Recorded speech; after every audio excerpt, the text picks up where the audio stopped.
تدبیر سنبھلنے کی ہمارے نہیں کوئی، بس ایک دعا تیری جو مقبول خدا ہے،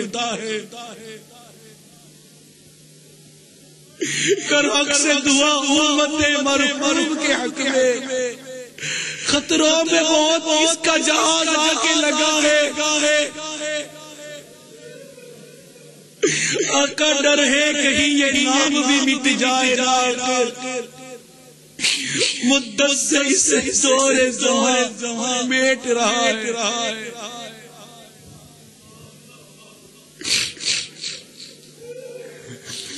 ہمیں مہلت دی جا رہی ہے، گناہوں کے باوجود مہلت دی جا رہی ہے۔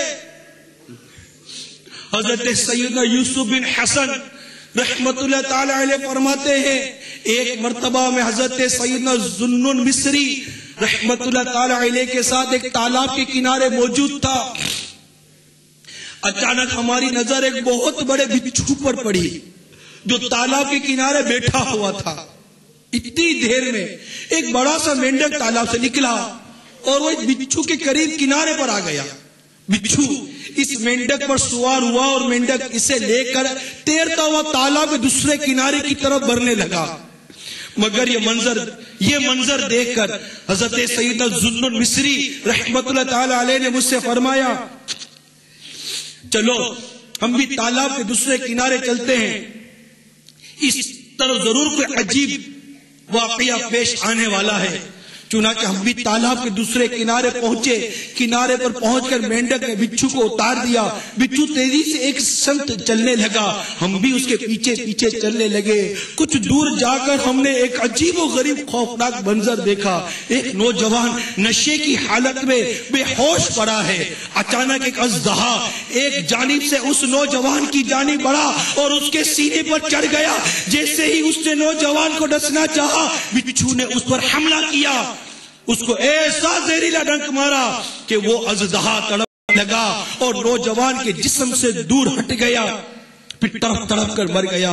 جب سانپ مر گیا تو بچھو واپس تالاب کی طرف گیا، وہ مینڈک پہلے ہی موجود تھا، اس پر سوار ہو کر بچھو دوبارہ دوسرے کنارے کی طرف چلا گیا۔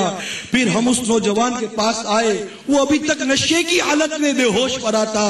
حضرت سیدنا ذوالنون مصری رحمت اللہ تعالی علیہ نے اس شخص کو ہلایا تو اس کی آنکھیں کھول گئیں۔ آپ نے فرمایا، نوجوان دیکھ تیرے پاک پروردگار نے کس طرح تیری جان بچائی۔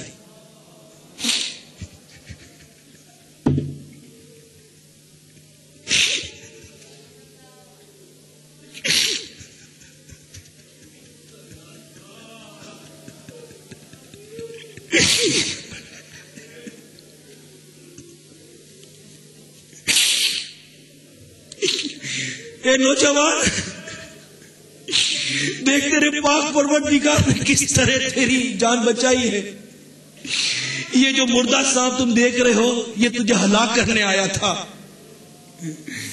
لیکن اللہ عز و جل نے تیری حفاظت اس طرح کی کہ تالاب کے دوسرے کنارے سے ایک بچھو نے آ کر اژدہے کو مار ڈالا اور اس طرح تو اژدہے کے حملے سے محفوظ رہا۔ پھر آپ نے اس نوجوان کو سارا واقعہ بتایا اور یہ اشعار پڑھنے لگے، اے غافل اٹھ، رب جلیل اپنے بندے کی ہر اس برائی سے حفاظت کرتا ہے جو اندھیروں میں گھومتی ہے۔ پھر تیری آنکھیں اس مالک حقیقی سے غافل ہو کر کیوں سو گئی جس کی طرف سے تجھے نعمتوں کے فائدے پہنچتے ہیں۔ نوجوان نے آپ کی زبان با اثر سے جب یہ حکمت بھرے اشعار سنے تو خواب غفلت سے جاگ گیا اور اپنے رب کی بارگاہ میں تائب ہو گیا اور کہنے لگا، اے میرے پاک پروردگار، جب تو اپنے نافرمان بندوں کے ساتھ ایسا رحمت بھرا برتاؤ کرتا ہے تو اپنے اطاعت گزار بندوں پر تیری رحمت کی برسات کس قدر ہوتی ہوگی۔ اس کے بعد وہ نوجوان ایک جانب جانے لگا تو میں نے اس سے پوچھا، نوجوان کہاں کا ارادہ ہے؟ اس نے کہا، اب میں جنگلوں میں اپنے رب کی عبادت کروں گا اور اللہ عز و جل کی قسم میں آئندہ کبھی بھی دنیا کی رنگینیوں کی طرف التفات نہ کروں گا اور شہر کی طرف کبھی بھی قدم نہ بڑھاؤں گا۔ اتنا کہنے کے بعد وہ نوجوان جنگل کی طرف روانہ ہو گیا. اللہ عز و جل کی ان پر رحمت ہو اور اس کے صدقے ہماری مغفرت ہو. آپ دیکھیں تو صحیح, ہم دیکھیں اللہ تعالیٰ نے کس طرح اپنے اس بندے پر کرم فرمایا اور اس کی جان بچائی کہ وہ نشے کی حالت میں مرا نہیں. ہر شخص غور کرے جس نے صبح فجر کی نماز قضا کی, اللہ نے اس وقت موت نہیں دے دی. وہ اٹھا, توبہ تو کر لے, نیت تو کر لے, یا اللہ غلطی ہو گئی, اللہ غلطی ہو گئی, معاف کر دے, میں اب تیری نافرمانی نہیں کروں گا, اللہ میں اب نماز قضا نہیں کروں گا. جس نے عشاء قضا کر کے سو گیا اور اسے موت نہیں آئی, اسے مہلت دی گئی ہے, وہ پھر اٹھا ہے, اسے پھر وقت دیا گیا, مہلت دی گئی, مان جا, توبہ کر لے اور اللہ سے معافی مانگ لے کہ اللہ آج کے بعد میں کوئی نماز قضا نہیں کروں گا. جو رات بھر فلمیں دیکھتا رہا, ذرا غور تو کرے کہ اللہ تعالیٰ نے فلم دیکھتے دیکھتے اس کو موت نہیں دی. آئے آئے آئے, مہلت مل گئی ہے, ہم سب کو مہلت ملی ہوئی ہے. دعوت اسلامی کا یہ ہفتہ وار سنتوں پر اجتماع ملا ہوا ہے. مدینہ المرشد عروس البلاد باب المدینہ کراچی کے معاشرے کا ایک تباہ کن فرد جو عیش و عشرت, شراب اور رباب کی مستی میں مست رہتا تھا, رمضان مبارک کی 27ویں شب کو دعوت اسلامی کے اجتماع گاہ کے قریب سے گزرا. یہ ان دنوں کی بات ہے جب دعوت اسلامی کا ہفتہ وار سنتوں پر اجتماع اولین مدری مرکز جامعہ مسجد گلزار حبیب, سولجر بازار, گلستان اکاڑوی, باب المدینہ کراچی میں ہوا کرتا تھا. بے شمار اسلامی بھائی رمضان مبارک کے اجتماعی سنت اعتکاف میں تھے. طالبان میں الفت کے ازدحام تھا. شیخ طریقت امیر اہل سنت اپنے مخصوص انداز میں رو رو کر دعا فرما رہے تھے. سارے اجتماع پر ہیبت اور رقت طاری تھی, لوگ پھوٹ پھوٹ کر رو رہے تھے.